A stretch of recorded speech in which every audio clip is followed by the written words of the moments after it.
안녕하세요. 축구 전문 기자 한준입니다. 2022-2023 시즌 스페인 라리가 25라운드 레알 소시에다드와의 경기에서 이강인 선수가 올 시즌 3호 골을 터뜨리며 마요르카의 무승부를 이끌었는데요. 이 결정적인 실점으로 승리를 놓친 레알 소시에다드가 이강인 선수 영입을 위해 공식 오퍼를 결정했다라는 보도가 나왔습니다. 대체 어떻게 된 일인지 이강인 선수의 점점 더 높아지고 있는 스페인 현지에서의 평가, 최신 상황과 이적설 팩트체크, 이적설 상세 분석 지금부터 시작하도록 하겠습니다. 마요르카가 라리가 12자리를 유지하면서 계속해서 돌풍의 행보를 이어가고 있는데요. 이번 레알 소시에다드전은 리그 4위 팀, 챔피언스리그 진출권에 있는 팀과의 경기였다는 점에서 의미 있는 정말 귀중한 무승부를 거뒀다고 할 수 있겠습니다.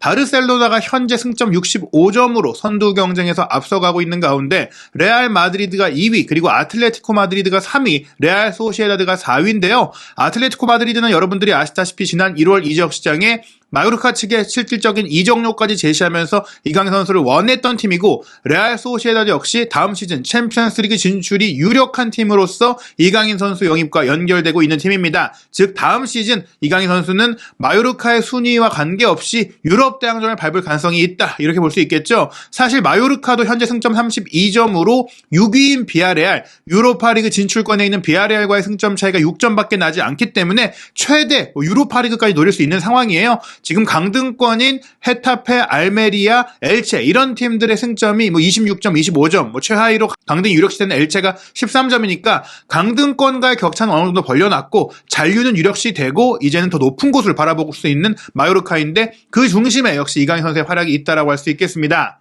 이강인 선수의 활약이 빛났던 이 레알 소시에다드와의 경기는 이강인 선수의 우상이기도 하고 또 발렌시아 선배이기도 한 다비드 실바와의 맞대결로도 화제가 됐죠. 사실 경기 전에는 쿠보와 이강인의 맞대결 아니냐 했었는데 실제로 쿠보 선수가 최근 소시에다드에서 잘하고는 있었는데 이번 경기는 선발 출전하지 못했고 후반 36분에야 교체로 들어왔었는데 이강인 선수가 후반 37분에 교체 아웃이 되면서 맞대결 자체는 그라운드 위에서 성사되지가 못했습니다. 다만 실바 선수가 이날 경기 선제골을 어시스트하는 중요한 활약을 했고, 이강인 선수가 동점골을 기록하면서 다비드 실바와 이강인, 발렌시아가 낳은 왼발 천재 플레이메이커의 정면 승부가 좀 펼쳐졌다고 할 수 있겠습니다. 실제로 라리가 공식 채널에서도 실바 선수의 화려했던 플레이를 좀 강조하는 게시물을 올렸고, 또 이강인 선수에 대해서는 강인리가 아니라 킹인리다, 이강인은 마요르카의 왕이다, 이런 표현을 하게 했는데요.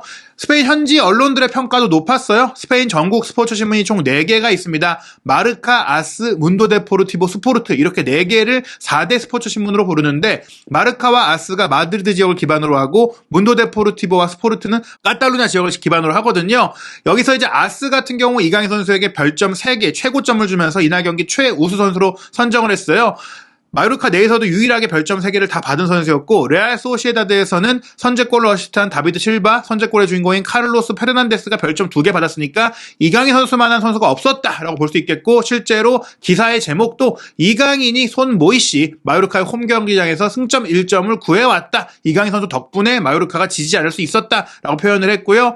문도 데포르티보 역시 별점 3개 이강인 선수에게 부여했는데, 이강인 선수의 이제 골을 어시스트한 아부돈 프라츠에게도 별점 3개를 줬어요. 다만 아부돈 프라츠는 후반 시작과 함께 교체로 들어온 선수이기 때문에 실질적인 경기 영향력은 이강인 선수보다 낮다라고 봐야 될 것 같고요. 또 선제골을 어시스트한 다비드 실바에게도 별점 3개를 주면서 이강인 선수와 다비드 실바, 이 두 명의 선수에게 나란히 어떻게 보자면은 이날 경기 최고의 선수였다는 평가를 한 거라고 볼 수 있겠습니다. 그리고 스페인 내에서 최다 판매 부수를 자랑하는 최대 스포츠 신문인 마르카에서는 아예 이강인 선수 기사를 따로 하나 썼는데요. 이강인이 라리가에서 올 시즌 개인 최고의 시즌을 보내고 있다라는 기사인데, 여기에 세부 기록이라든지 평가들, 흥미로운 멘트들이 나옵니다. 베다트 무리키 선수, 장신 공격수인 이 무리키가 경고 누적 징계로 빠진 이번 경기에 하비에르 아기레 감독이 티노 카데웨레를 이제 스트라이커로 이제 투입하는 승부수를 띄웠거든요. 물론 이강인 선수가 투톱으로 뛰긴 했는데 실질적으로 카데웨레가 좀 더 그 골문을 노리는 그런 선수가 될 거라고 예상을 했는데, 막상 이 선수는 부진하면서 전반전 끝나고 교체가 됐고, 이강인 선수가 이제 결정적인 동점골을 넣었잖아요. 그러다 보니까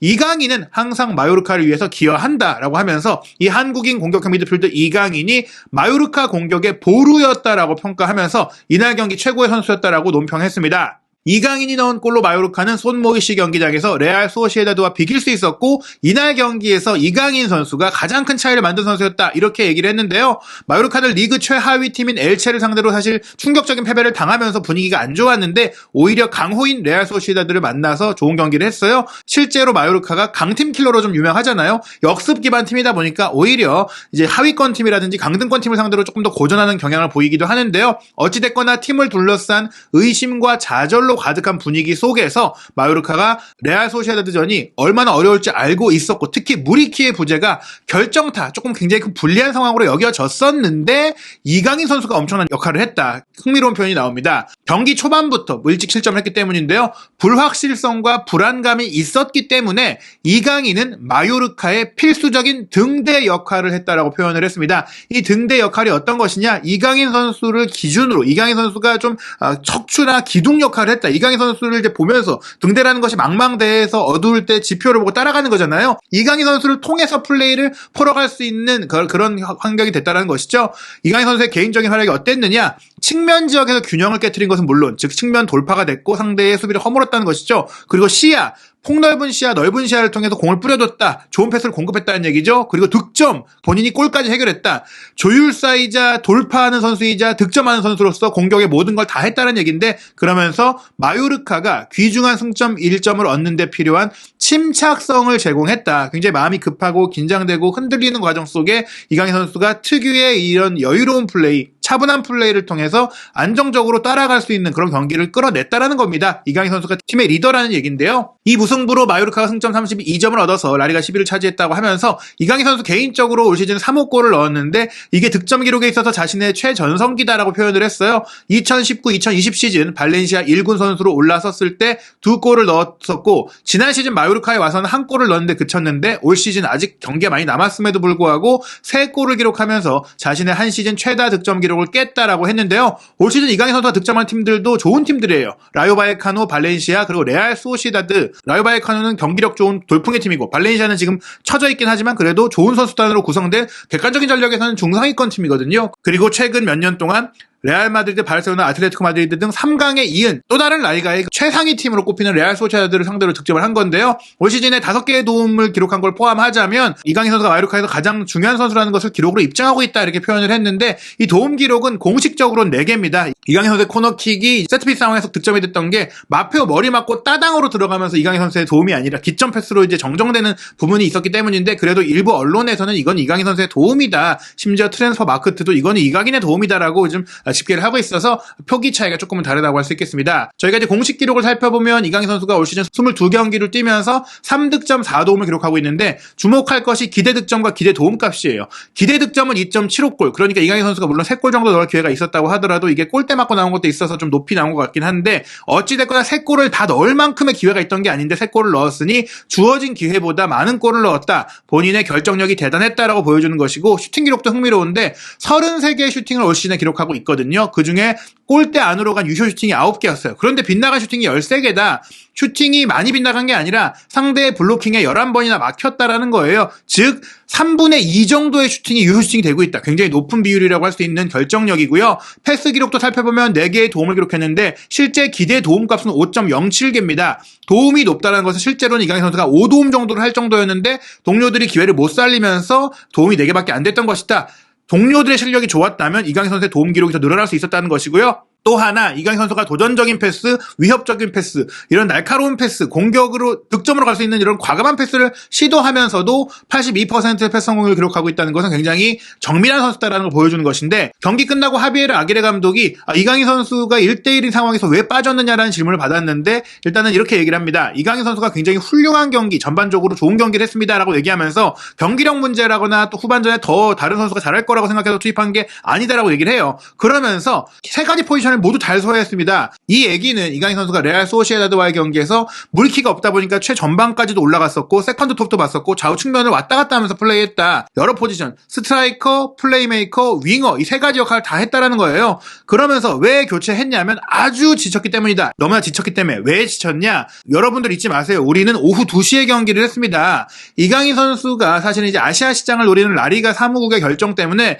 계속해서 한국 시간으로는 보기 좋은 서머타임 전에는 오후 9시 서머타임 이후엔 지금 오후 10시 우리는 보기 좋은 시간대인데 마요르카에선 정말 한낮에 태양볕 속에 경기를 계속 하고 있거든요. 그 비율이 굉장히 높다 보니까 아기레 감독이 이제 또 한 번 분통을 터뜨리는 상황인데요. 이런 라리가 사무국의 일정에 대해서 아기레 감독이 경기 끝나고 나서 분노를 많이 표했어요. 따로 기사가 나올 정도였는데 마르카가 일단 이강인 선수가 한국 대표팀의 3월 A매치에 차출이 됐다라고 소개를 하면서 아기레 감독이 경기 시간 배정에 고통받고 있다, 뭐 이런 괴로워하고 있다 이런 얘기를 합니다. 무슨 얘기냐?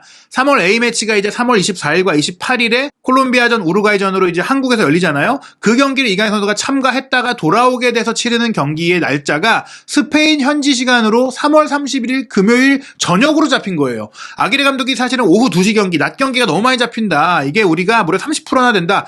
다른 팀들과 공정하게 배분된다라고 말했는데 아니다. 우리가 훨씬 더 많이 하고 있다라고 이제 분통을 터뜨렸는데 그거에 대해서 보복성인 건지 금요일 밤 경기, 아 그래? 낮 경기 힘들면은 너네 밤에 경기해라고 해놓고 금요일 밤에 잡은 거예요. 그러면서 이제 아기레 감독이 무슨 얘기를 했냐?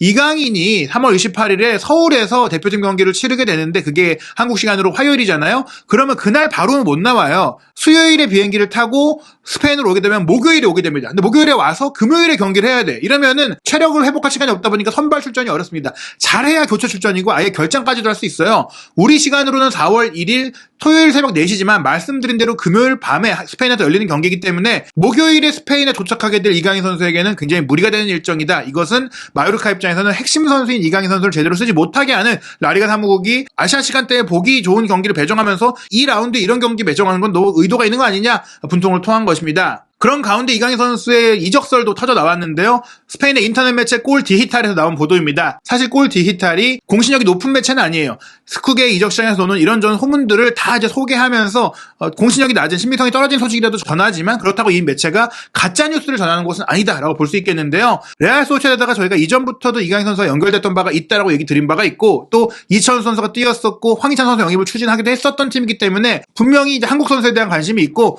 저도 이제 예전에 레알 소시에다드의 취재를 갔을 때 레알 소시에다드 현재 기술이사가 그때도 일하고 있었는데 인터뷰를 통해서 아시아 시장에 대한 관심을 표현했고 당시 레알 소시에다드 구단 전체에서 아시아 마케팅에 굉장한 관심을 표했었는데 그런 연장선상에서 지금 쿠바 선수도 영입을 했지만 이강인 선수도 원하고 있다. 그러면서 근데 이게 단순한 마케팅 차원이 아니라 감독이 원한다는 점에 있어서 마케팅을 떠나서 전력상으로 원한다. 이런 보도가 나온 겁니다. 특히 레알 소시에다드와의 경기 직후에 나온 보도이기 때문에 이 경기 맞대결을 통해서 직접 이강인 선수의 경기력을 확인한 레알 소시에다드의 감독이 확실히 이제 원한다라는 것을 표현한 것 같은데요. 기사의 원문 살펴보겠습니다. 한국인 선수 이강인은 다음 시즌에 마요르카에서 계속 뛰지 않을 것이다. 많은 팀들이 그의 영입에 관심을 갖고 있다. 마요르카의 올 시즌 라리가 돌풍 속에 주목받는 인물은 하비에르 아기레 감독뿐만이 아니다. 이 얘기는 아기레 감독이 마요르카의 그 성적을 끌어올리고 경기력을 끌어올리면서 지금 다른 팀들의 관심도 받고 있다. 아기레 감독도 마요르카를 떠나서 더 좋은 팀으로 갈 수 있다는 얘기들이 지금 나오고 있다는 얘기예요. 그러나 개인 활약에 뛰어난 몇몇 선수들도 이적 시장에서 관심을 받고 있다. 이강인은 그중에 가장 큰 주목을 받는 선수이며 레알 소시에다드의 레이더망에 들었다. 하지만 레알 소시에다드가 이강인을 원하는 유일한 팀은 아니다. 유럽의 중요한 다른 팀들 역시 이강인에게 관심을 보이고 있다. 그러니까 이제 레알 소시에다드도 스페인 내에서는 정말 강팀이고 상위권 팀이잖아요. 그런데 유럽의 다른 리그의 이런 상위권 팀들도 이강인 선수를 원한다는 얘기입니다. 지난 1월 이적 시장에도 여러 유럽 팀들이 이강인 영입 제안을 마요르카 측에 했다. 하지만 모든 제안을 마요르카는 거절했다. 시즌 중간에 이강인을 보내겠다는 의지가 없었다. 하지만 여름에는 달라질 것이다. 레알 소시에다드가 이강인 영입을 성공시키기 위해 움직이고 있으며 가능성이 충분하다. 그러니까 다른 경쟁팀들이 있지만 레알 소시에다드 정도라면 충분히 이강인 선수가 원할 만한 팀이다라는 얘기고 또 이강인 선수에 대한 레알 소시에다드의 의지도 성사시킬 정도로 이제 충분히 강력하다라는 얘기인데요. 다만 레알 소시에다드는 지난 1월 달에는 오퍼를 했던 팀은 아닙니다. 즉 여름에 오퍼를 할 준비를 하고 있다는 건데요. 구체적으로 강력한 멘트가 나와요. 레알 소시에다드는 이강인 오퍼를 결정했다. 라 레알 소시에다드 데시디다. 이게 결정했다라는 과거형 표현이에요. 결정할 것이다, 유력하다 이런 게 아니라 아예 결정이 끝났다. 내부 논의가 끝났다는 거예요. 오페르따르는 아시다시피 오퍼고요. 그러니까 이강인 선수를 영입하겠다라는 내부 결정은 났다. 이강인 선수와 마요르카가 수락하냐의 문제인데 사실 마요르카가 뭐 바이아웃 금액을 고수할 수도 있지만 이강인 선수가 굉장히 개인적으로 이적을 원하고 있는 상태이기 때문에 바이아웃 금액 언저리에서 옵션을 포함한 조건으로 오히려 바이아웃 이상의 금액으로 좀 보낼 수도 있는 것이고 뭐 혹은 바이아웃 바이아웃을 팩토링으로 뭐 지불하는 방식도 있을 수 있을 텐데 어찌됐거나 바이아웃 금액 자체가 높지 않아서 이강인 선수의 이적은 확실시되고 있고 레알 소시에다드도 그 정도 금액을 지불할 수 있다고 보시면 됩니다. 그러면서 보도 내용을 살펴보면요. 이강인이 특별한 재능을 가진 선수라는 점에는 의심의 여지가 없다. 22살의 나이에 공격 지역에서 3가지 포지션을 소화할 수 있는 능력을 입증했다. 이건 아기레 감독의 소시에다드전 경기적 인터뷰를 소개하는 그런 내용이라고 볼 수 있겠어요. 이강인은 스트라이커의 뒷자리 그리고 좌우 측면을 소화할 수 있다. 즉 공격 지역에서 이렇게 세컨드 톱 그리고 좌우 측면 공격수 이제 가짜 윙어 플레이메이커 뭐 다 된다는 얘기죠. 이강인 선수가 갖고 있는 장점이 뭔지를 구체적으로 설명을 해주는데요. 마지막 패스를 할 수 있는 퀄리티 그러니까 키패스 슈팅으로 갈 수 있는 패스라는 것이죠. 그 퀄리티가 높고 골문 안으로 슈팅할 수 있는 능력도 있고 드리블 능력도 있다. 패스되고 돌파되고 득점되는 선수다라는 것이죠. 뭐 공격을 혼자 다 할 수 있는 선수라는 얘기예요.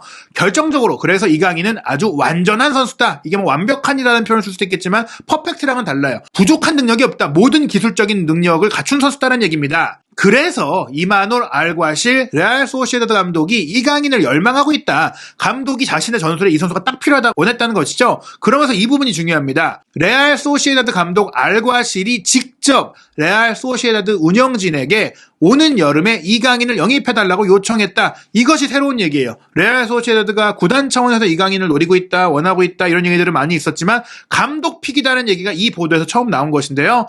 레알 소시에다드는 이강인이 커리어의 도약을 위해 올 여름 이적하고자 하는 상황에 대해 잘 알고 있고 선수에 대해서도 파악하고 있다. 이강인의 스탠스, 현재 마요르카의 관계 상황 그리고 선수의 능력 모든 것들에 대한 파악이 끝났기 때문에 이제 오퍼하기로 결론을 내렸다는 얘기고 시즌이 끝나면 오퍼가 들어갈 거란 얘기예요. 그런데 중요한 건 확신이 불가능하다. 이강인 영입 경쟁에서 우세한 팀이 따로 있다라는 보도인데요. 레알 소시에다드가 이강인 영입 추진을 결정했지만 실제 성사하기는 쉽지 않을 것이다라고 했습니다. 이강인의 바이아웃 금액은 2천만 유로 언저리로 알려져 있지만 큰 팀들과 경쟁을 해야 된다. 바이아웃이 비싼 건 아닌데 경쟁팀들이 있기 때문에 개인 조건이라든지 뭐 비전이라든지 여러 가지 다른 요소를 통해서 이강인 선수를 설득해야 된다는 얘기입니다. 그중에 한 팀이 바로 다음 시즌 챔피언스리그 진출이 유력시 되는 데다가 지난 몇 달간 이강인 선수를 지켜봐온 팀이다. 그 팀은 아틀레티코 마드리드다. 이러면서 이제 지난 1월 이적 시장에 이강인 영입을 추진했던 팀이라고 소개를 하면서 당시에는 마요르카가 요구했던 그 바이아웃 액수를 채우지 못했다. 하지만 한국인 선수 이강인이 아틀레티코 마드리드 입단을 원한다. 이게 변수예요. 이강인 선수 본인이 여러 팀들이 본인에게 관심을 보냈고 오퍼를 보낸 가운데 아틀레티코 마드리드로 가고 싶은 의지를 갖고 있다는 겁니다. 프리미어리그 팀들 몇몇도 연결됐지만 이강인 선수는 아틀레티코로 가고 싶다라는 의지를 갖고 있다는 게 축구계에 지금 많이 퍼지고 있는 이야기인데요. 이게 바로 레알 소시에다드의 이강인 영입을 까다롭게 만드는 요소다. 이강인이 아틀레티코 마드리드 이적을 선호하고 있다는 점에서 영입이 쉽지 않을 수 있다는 걸 레알 소시에다드 역시 알고 있다. 사실 레알 소시에다드는 이강인 선수 영입이 꼭 필요한 상태입니다. 말씀드린 그 마요르카와 레알 소시에다드의 맞대결에서 결정적인 어시스트를 기록한 다비드 실바, 뭐 사실 라리가 역사상, 스페인 역사상 최고의 플레이메이커 중에 한 명인 왼발잡이 천재인데요. 이 선수의 계약 기간이 올여름에 끝납니다. 물론 여전히 견제한 경기라고 보이고 있으니까 연장 계약을 할 수 있겠지만 길어야 다음 시즌일 거라고 봐요. 게다가 현재 1986년생으로 이미 만 37세이기 때문에 38세가 되고 점점 더 이제 풀시즌을 보내기에 풀타임 경기에 소화하기에 어려운 컨디션이 되고 있다 보니까 이 선수의 후계자가 필요해요. 물론 셀타비고에서 영입한 또 다른 공격 미드필드 브라이스 멘데스도 이날 경기 잘하기도 했고 이 선수는 2028년까지 장기 계약돼 있고 97년생으로 한창의 나이인데다가 왼발을 잘 쓰지만 이 선수는 정통 공미보다는 조금 중앙 미드필더나 맷잘라 역할을 할 수 있는 선수인데 이 선수가 있다고 하더라도 다비드 실바가 나갈 경우 그런 역할을 할 수 있는 플레이메이커는 또 있어야 돼요. 한 명만 갖고 운영할 수가 없잖아요. 로베르트 나바로라는 유망주도 있긴 한데 이 선수의 클래스는 아직 퀄리티상으로 다비드 실바, 이강인 이 정도 급이 아니란 말이죠. 그렇기 때문에 다비드 실바의 후계자를 찾아야 된다. 왼발잡이 선수가 많은 레알 소시에다드는 사실 쿠보도 있고 오야르사발도 있긴 한데 오야르사발이나 쿠보는 사실 좌우 윙어, 윙포드에 가까운 성향이다 보니까 이강인 선수도 그 역할을 할 수는 있지만 전천으로 움직이는 플레이메이커, 특히 공미를 두는 전술을 쓰는 레알 소시에다드 입장에서는 이강인 선수가 어떤 선수보다도 안성맞춤인데다가 아시아 마케팅 효과까지 기대할 수 있으니 최우선 영입 대상이라고 볼 수 있겠습니다. 그런데 이강인 선수를 원하는 팀들은 앞으로 계속 늘어날 수밖에 없습니다. 당장 마요르카의 다음 경기 상대 3월 19일 일요일 밤 10시에 치르는 레알 베티스와의 경기. 이 레알 베티스도 프랑스 출신 플레이메이커 나빌 페키르가 지금 십자인대 부상으로 시즌 아웃이 됐는데 이 선수가 사실은 십자인대 부상이 아니었다라면 중동으로 매각될 수 있었다는 얘기가 흘러나왔어요. 레알 베티스도 지금 재정적으로 조금 부담이 있고 또 페키르를 재계약하면서 고액 연봉을 주다 보니까 지금 이제 이 선수를 파는 적기다라고 판단했다는 얘기거든요. 부상 때문에 이적은 못 됐지만 부상 이후 돌아올 시기도 오래 걸리고 돌아왔을 때 경기력 저하도 우려가 될 수 있기 때문에 베티스 역시 오랫동안 연결됐던 이강인 선수 영입을 추진할 수 있기 때문에 이 경기 또한 이강인 선수가 잘한다면 이적설이 중폭될 가능성이 있고요.